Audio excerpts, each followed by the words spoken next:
Hey guys, Pat from Elite Action Joe Studios. How you guys doing today?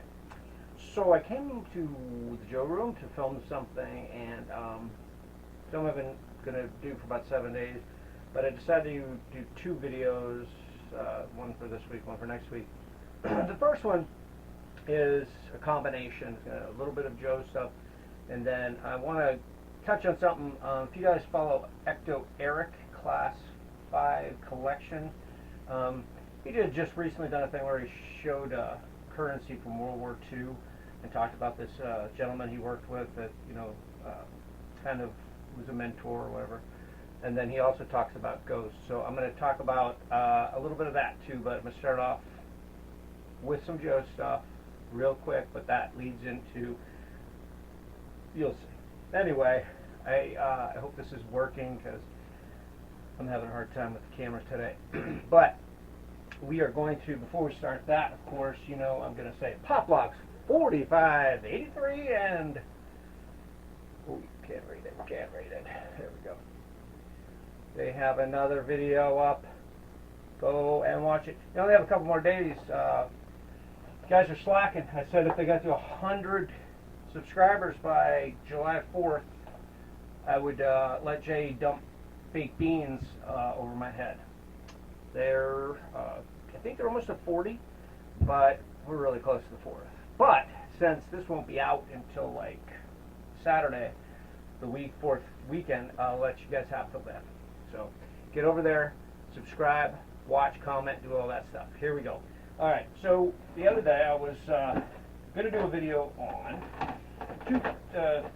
two things. Well, I'll start with this one. So you guys know my favorite Joe body is the super articulated body. And somebody asked me a question a while back about if I know how to tighten them. I don't. I'm not a take apart kind of guy. I'm not Jeff or Cody or some of those guys that do mods and stuff. I mean, I have been trying newer stuff because of those guys. But what I do for those guys is, if you guys look close at his abdomen, there's tape. And on his knee, there's tape. Now, that tape is called self-adhesive. I talked about it. I call it Pete tape because the first figure I ever used it on was my Pete figure. And what this will do is, if you this sticks to itself. There's no adhesive. It won't gum up your figure if you have to take it off later. It just sticks to itself. But so this guy was really wobbly at the waist, but you can see now when I shake him, no wobble, and his knee would barely support his weight. So I just crank it on tight enough to get it into the spot it needs to be, and it wraps to itself, no adhesive, and then you're going to close on it anyway, so you're not going to see it. So you can get this at Dollar Tree. They have it in black or the flesh color. The black sometimes they don't have, but it's usually a bigger roll, and you can cut it. So, but when I opened my box of super articulated figures, these are all guys that are now ready to go into teams. There was a figure that I needed. There's a couple figures I needed to name and come up with a character.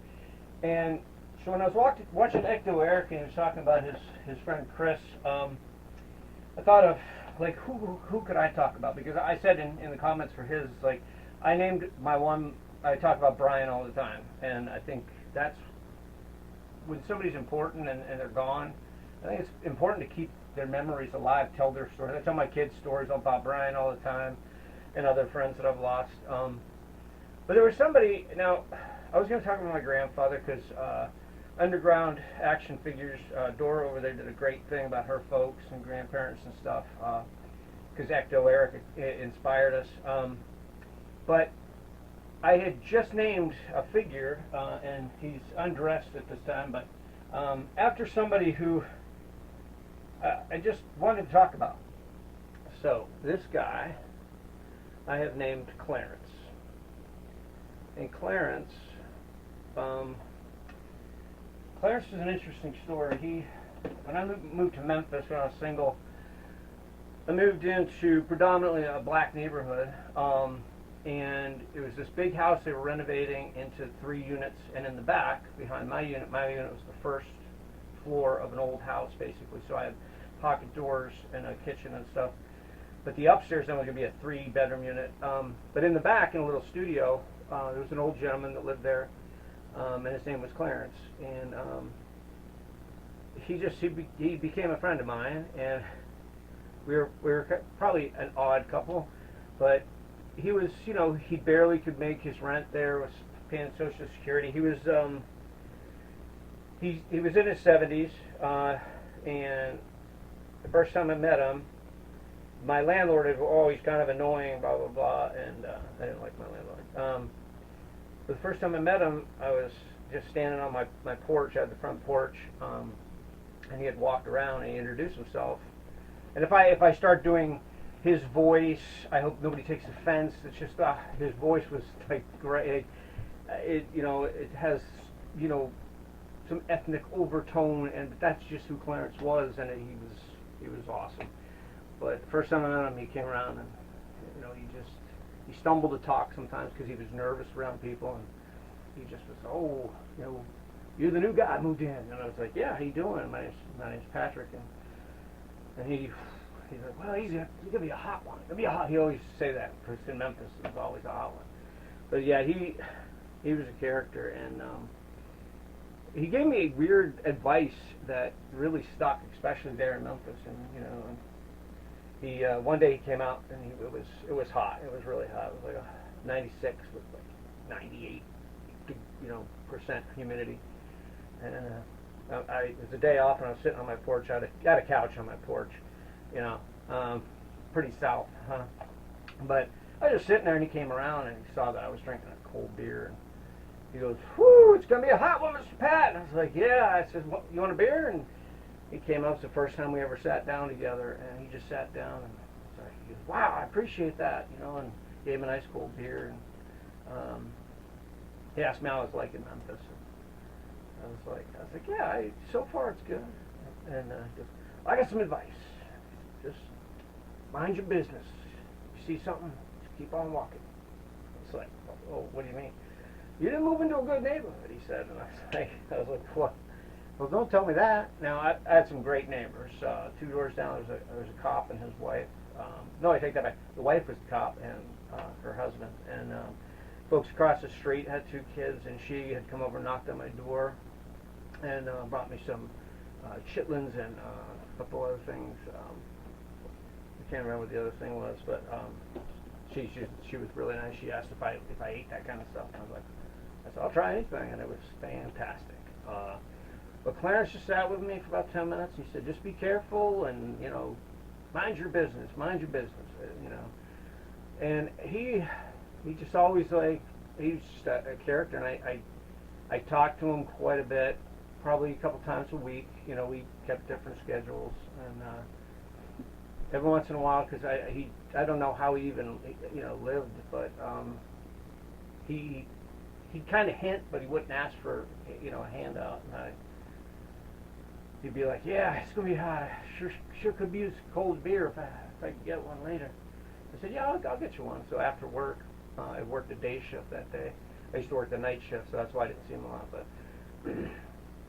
so I was coming home, and I stopped at a, you know, little corner store, and I picked up my usual 12-pack of PBR, and I also drank Miller Lite. He liked Miller Lite, and so I got him a 12-pack Miller Lite, and I went around and knocked on his door, and he appreciated that so much that he hugged me, and he was like can't remember exact words, but something to the extent that I was a godsend that moved in, and that I was his neighbor, and you know, blah blah. I said, well, we're friends, Clarence. You ever need anything, you come see me. And he became a fixture, and he was just a nice guy. He would sit and tell me some stories, and you know, he'd grown up and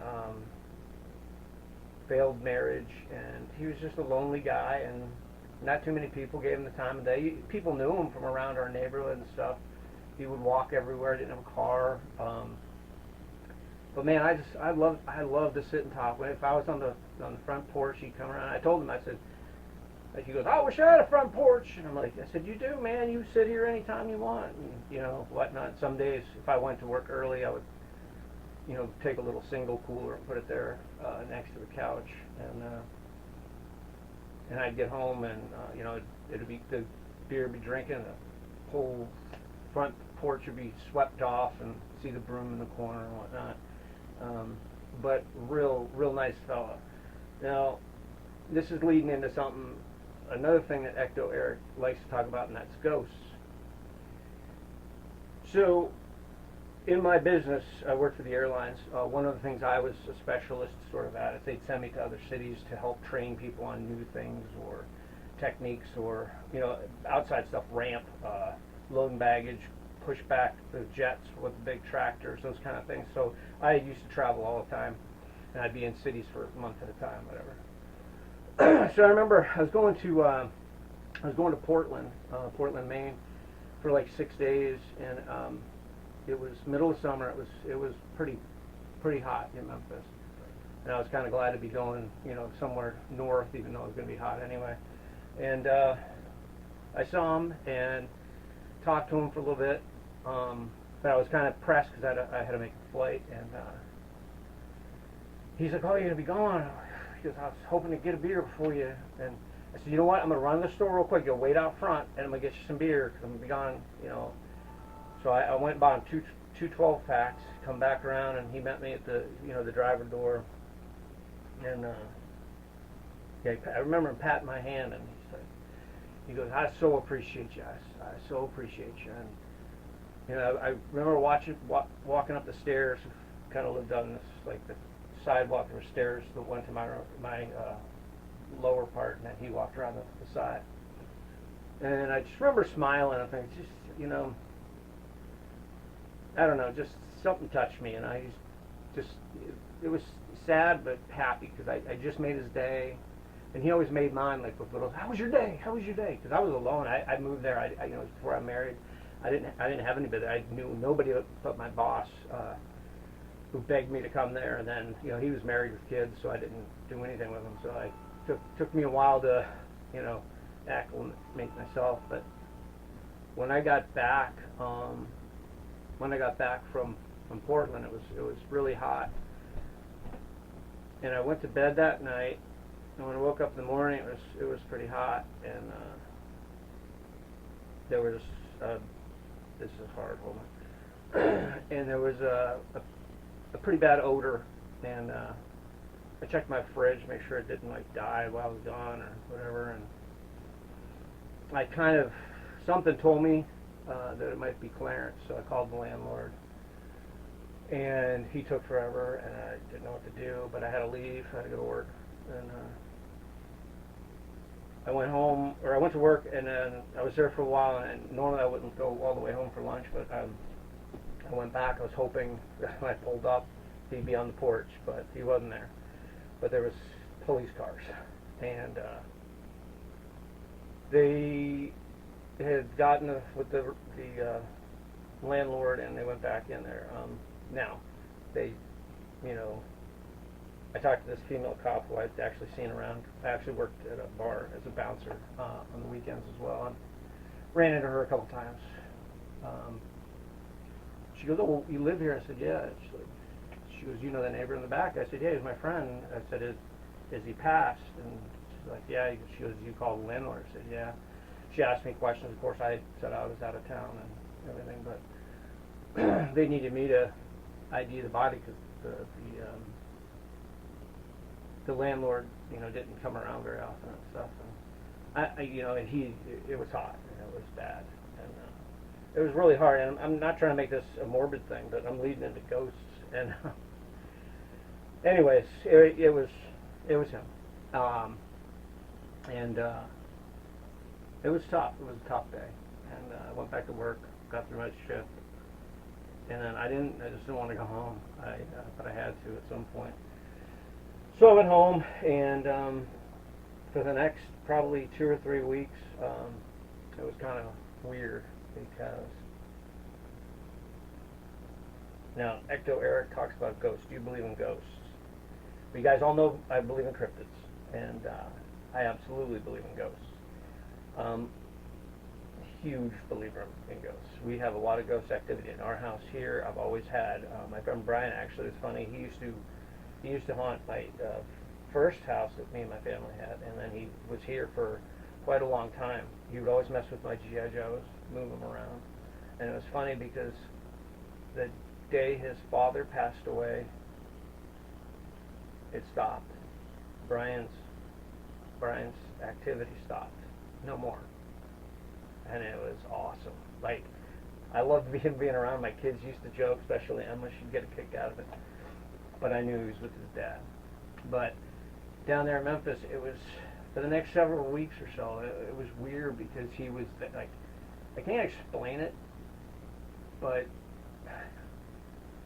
one night I got home, it was late, and it was dark, but I had left my porch light on for some reason, which I didn't normally do because you get all kinds of bugs out on the porch. And I had inadvertently left up the cooler the night before. I left it out on the step, and this is, you know, a couple days or weeks. I don't remember what day this specific event was, but I left the cooler out, and it was sitting there when I walked out for work that morning. I remember looking down, and you know, there was the lid and whatnot, and the lid was on, and I remember there was 2 beers, but I didn't have time, and so I just left. And when I got back, there was the cooler with the lid off, and there was only 1 beer left in it. Now, could have been somebody came along and stole a beer. I couldn't find the bottle, but it was strange. So I took the other one in. I got a fresh one. I came back in. I was just sitting there, and it was weird. I would hear him all the time. You know, some people talk about voices when you know, but I would always hear him in the apartment. I'd hear him say my name the way he said it. That's why I use like sort of his accent. You know, oh, Mr. Pat, you're so nice, man. You're such a nice man.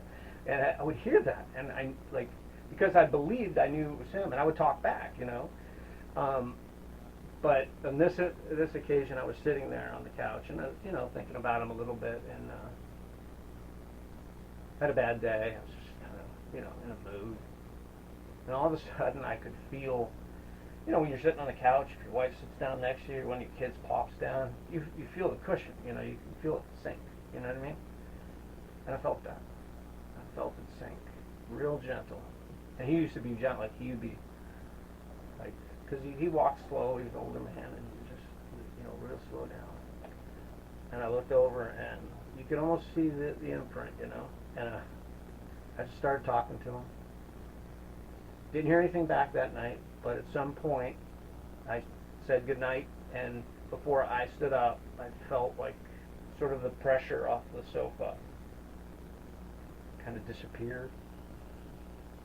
And kind of felt maybe a little wind go by, like it had to go by me to go down the steps, or my steps to go around to his house. I believe in ghosts, totally, but this particular incident, I just want to talk about Clarence, because Clarence didn't have anybody. He, you know, and sadly, for years I've tried to find his obituary, and I can't find it. I can't find it. It's couldn't find it in like the registries. I called newspapers down there, and of course I don't know any information about him other than his name. And but once I left there, he was there right up to the last day, and there's more stories that go with it. And some are ghost stories, and some are me remembering his words about, walk away, mind your business, which I oftentimes did not do, which got me into trouble down in Memphis. But for that, you have to read the book. This wasn't a plug for the book. I just thought, because Clarence is in the book. But anyway, so this was about Clarence. He was a great fella, and I'm glad he was my friend. And that led into the ghost stories and the ghosts, and hearing his name when I go to the fridge. My refrigerator was butted up against the wall almost, where the back of his apartment. His kitchen was. So I'd always hear his voice, say my name or a cold one or something like that when I'd open the fridge. All the time.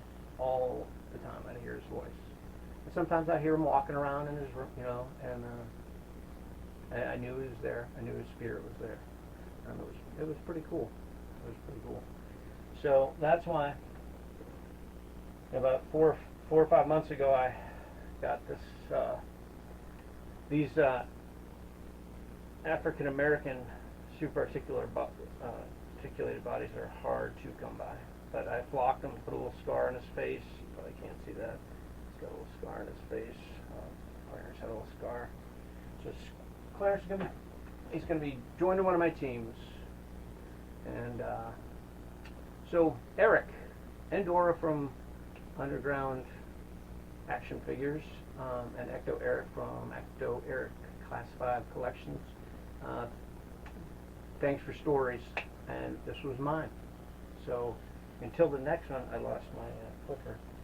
So until the next one, I will see you guys soon. Take care, and tell us if you got a story, or if you believe down here. Eric wants to know, I want to know, Dora wants to know. Dora didn't talk about ghosts, just people, but Dora, ghosts? Jerry's Dora's husband. Alright, you guys have a great one. Remember the name Clarence, if you ever see it, smile. Take care.